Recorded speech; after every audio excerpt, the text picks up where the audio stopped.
Okay, everyone, thanks for coming out. And I am back in the KGB bar, if I use that background before. Why? Because this is going to be a quick lecture on the midterm.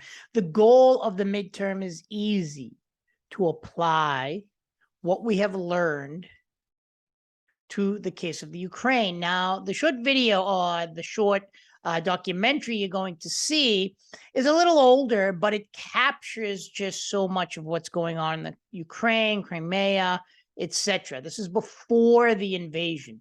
So what do you need to look for? Well, number one, how would each theory have a policy prescription to this crisis? So you look at it, right, or how they would analyze it. Number one this week is we're doing constructivism. That's how we socially construct the world. What is a political prisoner? Does statistics work all the time? No, it doesn't. It's how we kind of socially construct the world. It deals with identity, meaning, and how we perpetuate those. So in one of the scenes, you're going to see this woman in the Crimea area, I believe, or the Ukrainian area, it doesn't matter, but crying that, the United States helped Russia fight the fascists. Now you're on the side of the fascists. Basically, the idea is, and the Western media doesn't like this too much, but there are people, particularly on the eastern side of the Ukraine, that do support the Russian invasion. They identify, this is where identity politics are very important, with the Russians. And many of these people allege that they were being attacked by the more pro-Ukrainian forces, particularly before this invasion. And you even see it now. Zelensky has basically, arrested people for being Russian spies within the military, government, etc. So this is very, very important. Identity there means a lot. Do you identify with Russia? Do you identify with the Ukraine? How do you identify? And this is one of the things that a constructivist would look at and see how we socially construct this situation. And they would also look at how we've historically had kind of this negative failing of Russia, right? Because states invade all the time. The United States invaded, Nicaragua, El Salvador. We took half of Mexico, Iraq, Afghanistan, Panama, Haiti. Now, a lot of people say, yeah, that was for democracy in Iraq, not in all countries, right? I mean, we literally removed the United States of America, invaded Haiti under the second George Bush. They kidnapped a man named Aristide from Haiti, put him in the Central African Republic and said, please sign this document saying you invited us here, we're going to leave you here, and they're going to kill you. The same thing the Russians did during the Prague Spring. Under the Soviet Union, they invaded the former Czechoslovakia and kidnapped a man named Alexander Dubček, who was running the country, and said, oh, tell them, sign this paper of international law saying you invited us. We invade countries for reasons of obviously oil, the first Iraq war, pushing Iraq out of Kuwait. That was for oil. We didn't say, oh, for you to do this, Kuwait has to become a democracy. You have to sign this paper. So the idea is identity, how you identify with things, right? How we socially construct the situation. So a lot of people say, well, Russia's just doing what the United States has done in the Western Hemisphere for so long. I mean, we have overthrown democratically elected leaders in Latin America because we just don't like them. So a lot of people will say, well, it depends on how you identify, socially construct the situation, that is, define it. And, the negative connotations that we have, that is meaning of Russians, right? And that's what a lot of Russians say. It's like, you just don't like us because we're Russian. I'm not particularly for the invasion, but this is how they would see it. Identity matters, right? So there are people out there that do support the invasion. And then when you start getting into, like, for example, classical realism, how would they analyze this situation? Well, as Machiavelli would point out, leadership skills are important. So we'd have to analyze the leadership skills of Putin, Zelensky, and Biden, as well as EU member countries, as well as Turkey. Erdogan has been kind of playing both sides. He's been selling drones to the Ukraine to protect them against the Russian drones and missiles, and then still maintaining relations with Russia. He is the quintessential Machiavellian character. So that Machiavelli would study that, the leadership of this. If you're Thucydian, the Thucydides would look at the alliance system being built. He was a classical realist and seeing what kind of relationship is Biden making with NATO members, and what relations is Putin looking at? Because Putin has been around all these different countries in Africa, Saudi Arabia, obviously the Middle East, among other areas, to maintain relations, Egypt, to maintain those strong relations, India, Pakistan, so they will not put sanctions or go along with the sanctions that the West, particularly the United States, wants. So these are two interesting things, Thucydian classic realism on the balance of power, but it's not just a given. Like the Neo-realist says, it takes clever diplomacy. And basically, even the invasion of the Ukraine is like the Melian situation where, Sparta is basically like, hey, you have to be with us, to the Melos regardless, right? So, in a system of anarchy, that's what both the classical realists and the neo-realists would look at. There is no 911 to call. So you basically, the only way to stop Russia's expansionism is the power to repel. That's what Thucydides would say, among other, both classical and neo-realists. But the classical realists focus more on the astute diplomacy, whereas neo-realists focus on this kind of automatic balancing that goes on. So you would have to look at that and how Zelensky is using his leadership skills to kind of get NATO on his side in order to repel back Russia. So this is like we're seeing the theories come alive. How would a neo-realist see it? Well, they would see a certain balance of power. The problem, I think, with the neo-realists is that they basically see it as automatic, but you have to be actually astute. More Machiavellian, Thucydides, and other classical realists would talk about more diplomacy. And the neo-realists really look at the world from a state-centric point of view. So they would see this as typical state-on-state fighting. But one of the things that really comes up now with the neo-realists is Mearsheimer's argument that Ukraine should never have given up its nuclear weapons. And this is an interesting argument, even though there are counter arguments saying, well, the Ukrainians didn't really have access to them. They didn't know how to use them, etc. Well, I'm sure they would learn. The fact that we said to the Ukrainians, give up your nuclear capability, now the Ukrainians might be saying to themselves, we really made a big mistake, because if we had nuclear capability, Russia would have never invaded. And what does this say to the world? Is Mearsheimer right?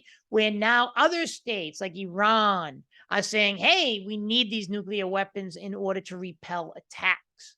So this is all kind of comes out in this crisis. So what we're going to do is we're going to essentially apply all of this to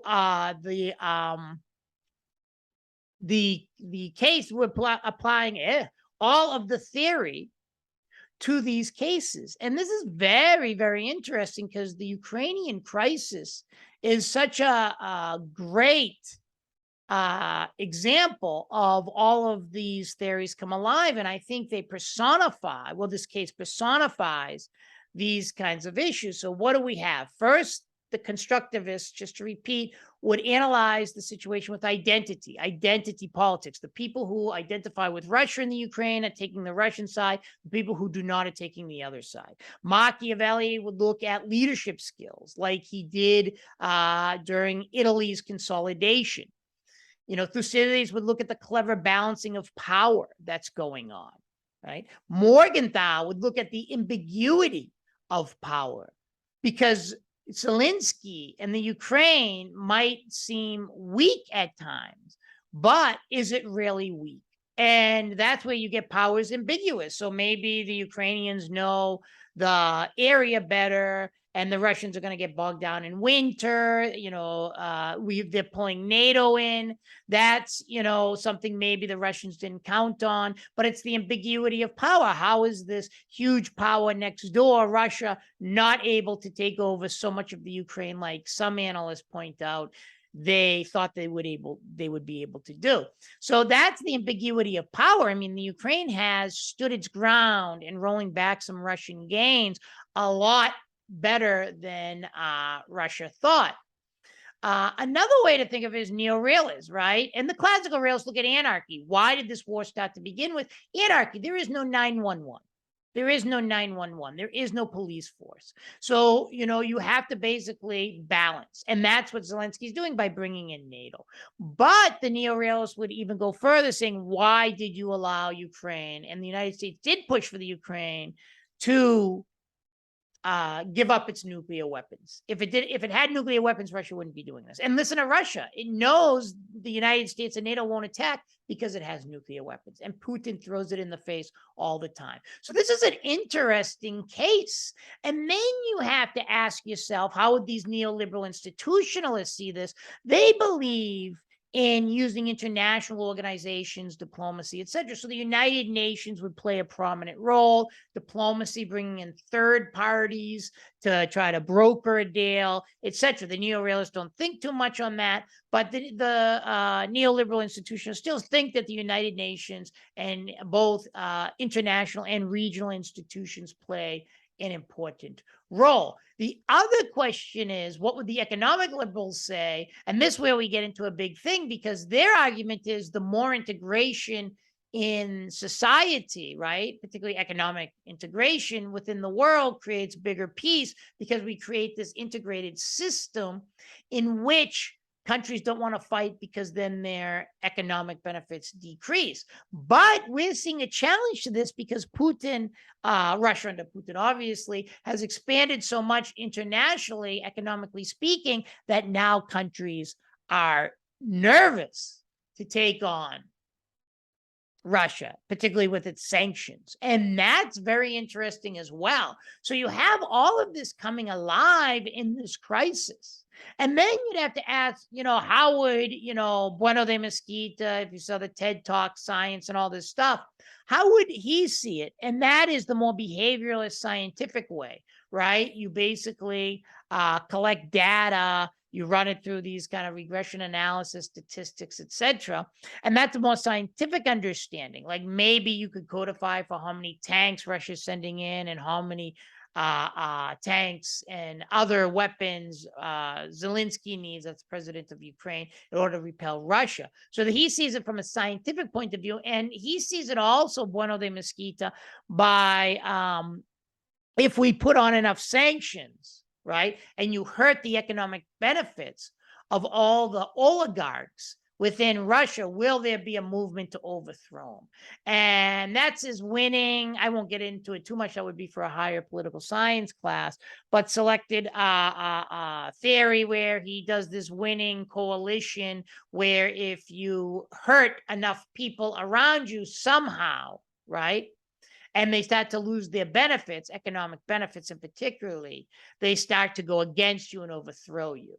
So it's an interesting theory in which this winning coalition can help maintain or not maintain a particular leader. But I think in that TED Talk, he 100% was wrong on the survival of Mahmoud Ahmadinejad, the former president of Iran. And you should be watching those new protests now, who wrote out his 2 terms pretty well. Not that I like him, but he wrote them out pretty well. So, I mean, will Putin be overthrown by hurting the oligarchy? And that's very, very important, because you have to ask yourself, right, if enough people get hurt in Russia, I'm talking about like their economic benefits, and it really hurts Russia, will there be an overthrow of Putin? That doesn't seem likely. The ruble didn't go down as much as people thought. A lot of non-Western country, India, Pakistan, Saudi Arabia, etc., are not following through with these sanctions. It seems like the smaller EU countries are going to be hurt by sanctions, and some are saying we're not going to do it. So, like Bulgaria, what's going to happen then? And this is very, very interesting. So the idea here is, how do you create peace? Do you use the United Nations? Is it the idea to understand identity? Is it diplomacy? Is it balancing? Countries need nuclear weapons or big hard military to repel back attacks. And when that country realizes they can't go forward, they stop. And that creates peace, a balance of power. So that's a lot to think about for this crisis, right? So, think about that for the midterm. That's what we're going to be doing. We're going to be applying a lot what we learned. I mean, not every question is going to be on this, right? We're going to have a few other questions as well, but it's going to be, applying this theory. So you have to understand the theory and then apply it to the specific case study. How would a neoliberal institutionalist see it? How would an economic liberal see it? How would a neo-realist see it? How would a classical realist see it? How would Thucydides, Machiavelli, how would Morgenthau, the idea of power is ambiguous in global politics, right? How would all of these people, how would a behavioralist see it more scientific, particularly Bueno de Mesquita? If you reduce people's benefits enough, you'll finally get overthrown like Putin, maybe even collecting data. They do more scientific stuff in computer modeling. I actually teach the high-level statistics here in the program. So I'm kind of knowledgeable about that, not perfect, but knowledgeable on a lot of the statistical analysis that people use in these analyses. And some of the data is actually bad that people get because we don't have access to a lot of data, right? Because the Russians are going to say, well, this is what we have, etc. So you got to think the KGB behind me, what's their role in this? This is a very interesting time. And all of this is basically questionable. And the last thing I want to think, how would the crisis, right? When we talked about the nation state, the nation state is the neo-realist focus on the nation state. But, when the Soviet Union broke up, did many nations become part of states they don't want to be part of? Like the Crimea, parts of Estonia actually is with Russia and supports Russia. So, some of these states after the fall of the Soviet Union, one of the things that's very interesting about this is that a lot of these states, Azerbaijan, Armenia, fight for these territories. Obviously, after the Great Britain left or got kicked out of India, Pakistan, and what later became Bangladesh, they're fighting for land Kashmir. So a lot of what we see are these kind of nations within states. And is the Ukraine a solid state? Because it seems like some people do want to be part of Russia. So on that eastern side, you do have Russian enthusiasts. And I hope you kind of understand what's going on here. This is a really interesting case study, lamentable, but interesting to apply the theories that we have and the information that we have learned. Take care, everyone, and leave any questions in community forum.